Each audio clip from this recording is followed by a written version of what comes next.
Hi, everyone, and thanks for checking out this movie review. So, today I'll be continuing with my current horror franchise, which is the Nightmare on Elm Street series. And today we'll be taking a look at A Nightmare on Elm Street Part 5, The Dream Child. So, yeah, I'll just kind of go through the setup and the premise of the film, and then I'll get into my thoughts and review, which will contain spoilers. So, A Nightmare on Elm Street 5, The Dream Child is a 1989 American Gothic slasher film directed by Stephen Hopkins and written by Leslie Boehm. It is the fifth installment of the Nightmare on Elm Street franchise, and it stars Lisa Wilcox returning as Alice, and of course Robert Englund returning as Freddy Krueger.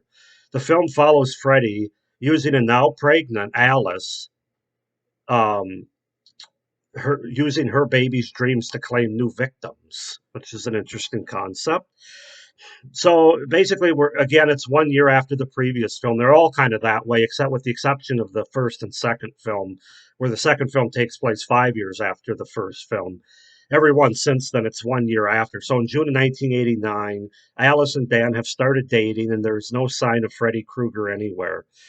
One day in the shower, though, Alice has a vision of herself dressed in a nun's outfit with a name tag saying Amanda Krueger at a strange asylum. She's attacked by the patients at the hospital but wakes up. The next day, Alice is graduating from high school alongside her new friends, Greta, Mark, and Yvonne. Alice confides her nightmare to Dan, who tells her and reminds her that she's in control of her dreams, being the dream master. On her way to work, Alice finds herself back in the asylum where she sees Amanda giving birth to a gruesomely deformed baby. Amanda tries to collect the baby before it escapes, but it sneaks out of the operating room. Alice follows the baby into the church where she defeated Freddy in the previous film. The baby finds Freddy's remains and quickly grows into an adult, hinting to Alice that he has found the key to coming back. Alarmed, she contacts Dan, who falls asleep en route to see her. Freddy attacks and electrocutes Dan, turning him to a frightful creature before veering him into oncoming traffic. Alice sees Dan's body come to life and taunt her before she faints. Waking up in the hospital, she hears the news of Dan's death and that she is pregnant with his child. In the night, she is visited by a young boy named Jacob.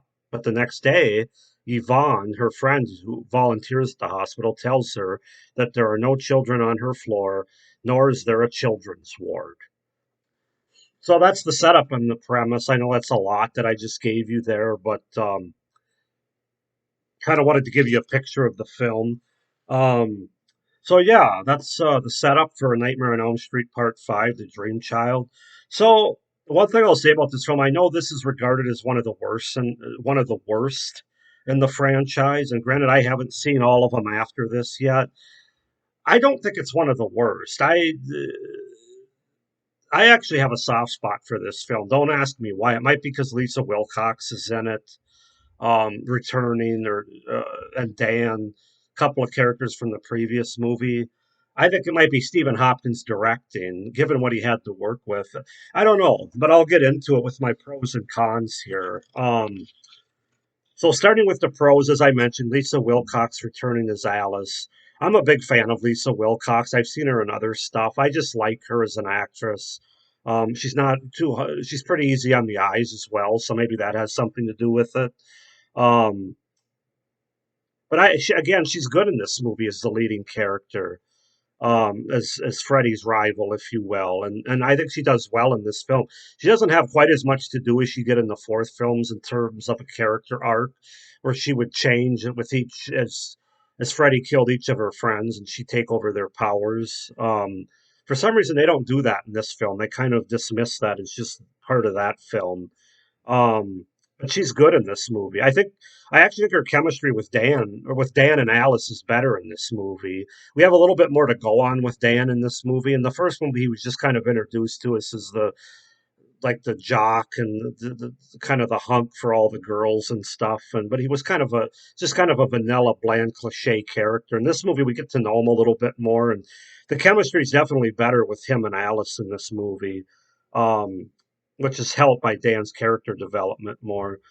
This movie is very visually appealing and interesting. It kind of like the fourth one, But I would argue this film's even more visually stylish with Stephen Hopkins directing. Um, yeah, just some great visuals in this movie. Stephen Hopkins knows what he's doing when it comes to like gothic visually created scenes. Um, it's a well directed film by Stephen Hopkins, given the script and the time that he had to direct this film. I use that caveat there because, as you will see, there are cons and flaws to this film for sure. But I'm not going to blame Stephen Hopkins for it because I thought, given what he had to work, given with what he was given and the amount of time that he had to get it out, I thought he did the best. And the fact that the MP, well, we'll get into that. But Stephen Hopkins gets a thumbs up for me in this film, even more than Rennie Harlan on directing. I think I really enjoyed the opening sequence of this film with Alice's dream and taking us into the asylum. I thought that was very well done. Of course, it doesn't hurt that we get to see Lisa Wilcox as Alice in the shower. We get to see some nudity through the shower doors. So I'm not gonna. I mean, that's got to play into it. Um, but I really enjoyed that whole sequence where she finds herself in the asylum with the name tag of Amanda Kruger, and then she's locked in there, and then all the inmates attack her, including Robert Englund, by the way, who plays one of the inmates. That was really cool to see. I really like that whole sequence. It adds a little more of the backstory to Freddy. The third movie, Dream Warriors, kind of started it, and this movie, it basically we're already told kind of what happens. This movie, they visually show us instead of just telling us like they did in the third movie, which is interesting. Um, Dan's death is really cool. That's definitely one of the best scenes of this movie. And unfortunately, you're going to hear me say this a lot, but the MPAA is not my favorite. It's the MPP, no MPAA. They hacked the shit to hell. They hacked they hacked the shit to hell. They hacked this movie to hell, much like Friday the 13th Part 7, two movies that could have been even better than they were, that one and this one. But because I guess it was the time, 1989, they decided they had to get more involved. And so Dan's death isn't nearly as visually graphic or gory as it would have been or as it originally was, or neither of the other deaths. But Dan's death is the coolest one in this movie. Um, the film overall has a cool concept where Alice is basically awake and can slip into a dream at a drop of a hat. I mean, without notice. That's really different. And I know you could say on one hand, well, again, that's breaking the rules of the Nightmare franchise that was set up by Wes Craven in the original. They kind of do that throughout this franchise. The continuity is not perfect from the first film to the last one. It really isn't. But I don't really have a problem with it in this movie because it makes sense why it's happening when you watch the movie. I just thought it was an interesting sort of take and a difference, um, and I actually liked it more than I didn't. And the fact that they used the dreams of her unborn child, that's how Freddy comes back. Spoiler alert. And I thought that was a really interesting and cool concept that hasn't been seen or done before, as opposed to him just being resurrected by dog piss or something again. Um, the film is really different and unique, and if you've watched my channel and my reviews, I give franchises, movies, sequels credit when they do something different. I did it in the Child's Play movie. Doesn't mean the movie's great, doesn't mean everything works, but I do give them credit when they try something different and don't just rehash the same thing. So I do give this film credit for that. It's very unique to the franchise. It's different. Um, so yeah, that's a pro. I like the attempt of them trying to make the atmosphere darker again, more gothic, which again goes back to Stephen Hopkins directing. The fourth movie, as you know, is very lit. It's very fast paced, entertaining, MTV, whatever you want to call it. It just doesn't have a creepy tone, a creepy atmosphere at all. This movie tries to get back to that. Now, I will say that it doesn't do as good a job as the first three movies. Well, they try to go darker with it. This one's more gothic as opposed to like dark reality. It's more dark gothic, more comic booky. Um, Having to do with those visuals again. But I appreciate the attempt of trying to make it darker again after the fourth movie. Um, the kid that played Jacob, I thought was really good in the movie. That was Whit Hartford. or I'm sorry, Whit Hertford, Ford, Hertford. I guess I should have practiced this name before I brought it up. Whit Hertford is Jacob Johnson. He's really creepy, and I think he does a good job, especially as a child actor, which, again, you've heard me say it before. The director gets credit when you get kids that actually perform well. I'm not saying the kids don't have acting ability, but when a director can bring it out in them, I give the director as much credit for that. This movie also has good cinematography. Um, it's really cool to look at. Like I said, visually appealing, but good cinematography. And I like the score of this movie better than the fourth one, to be honest with you. It has kind of a not only a gothic score, but it's got like a low the bell tolls sound to it, like when she's approaching the asylum and going in. And I thought that really worked. It worked well with the atmosphere and the gothic tone of this movie. So yeah, lots of pros for this movie, a lot more than other people have from the reviews I've seen. As far as cons go, my biggest one is Freddy.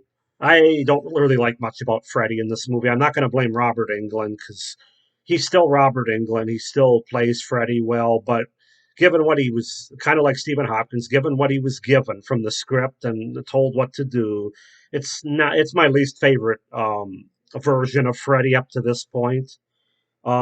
His makeup also sucks in this movie. I don't know why they changed the makeup. The first four movies I thought had a good continuity with his makeup. I liked the makeup in the first four movies. But in this one, they got some kind of weird ass bubblegum shit going on across his face. And I don't like it at all. It's one of the worst makeup jobs in this franchise. So yeah, Freddy's just, again, what's so frustrating about this movie is you have this gothic tone, this atmosphere. It's a little bit creepy, especially if you're watching this movie late at night in a dark room like I was. And then Freddy comes out and you feel like the circus is in town.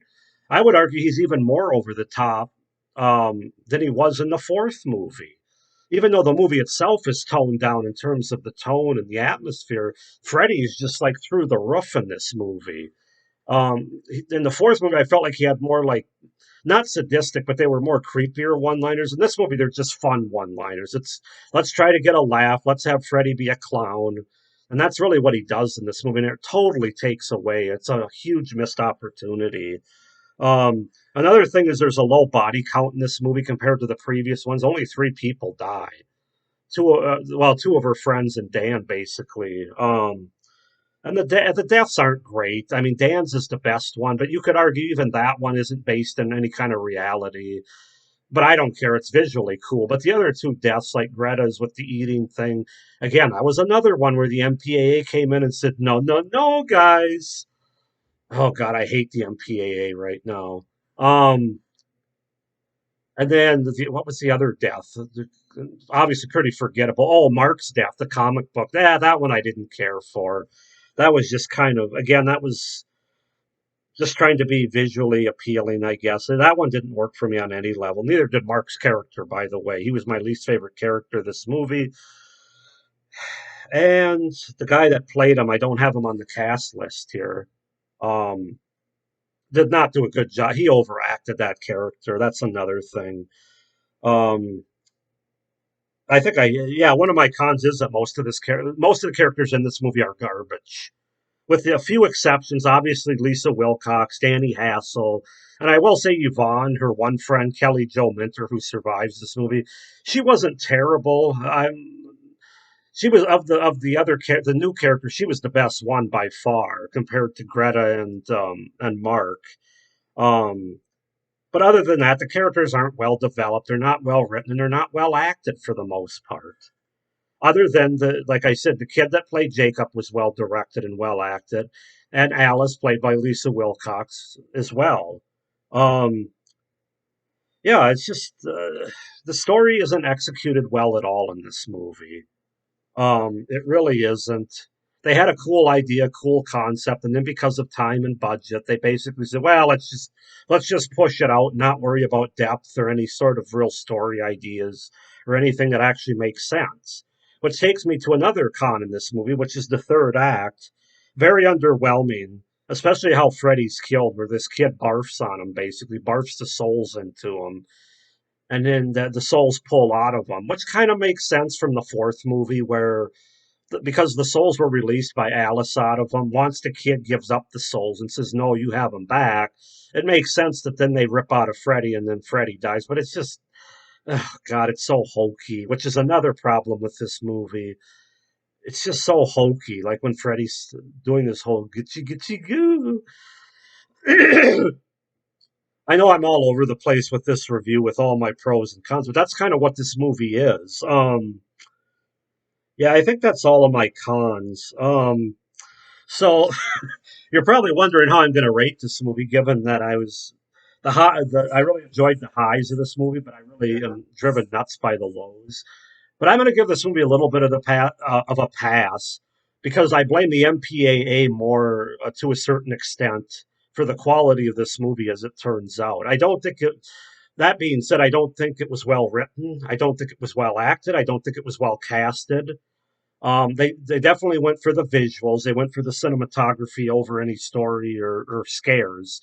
Once again, this movie isn't terribly scary, other than a few of the creepy gothic asylum scenes that happen without Freddy, because once Freddy comes out, as I mentioned, the circus is in town again, and that's kind of how I'm going to refer to it. But like I said, I have a soft spot for this movie. I don't know what it is. It's probably Lisa Wilcox. It's probably Stephen Hopkins, who I think is a very creative director and not a bad director by any means. It's mixed. I'm going to give it a 7 out of 10, much like I did the fourth movie. And as far as which one I rate higher, the fourth or the fifth, you're going to have to wait till the end of the month when I do my ranking video for this franchise. But yeah, just a very mixed bag. I overall, though, I enjoyed. I can watch this movie, even though there's a lot of moments throughout it that I'm kind of like, ugh, I wish they would have done that. I wish they would have done this. But it is what it is. 7 out of 10. Give me your thoughts. Comment down below, guys, on what you think of A Nightmare on Elm Street 5: The Dream Child.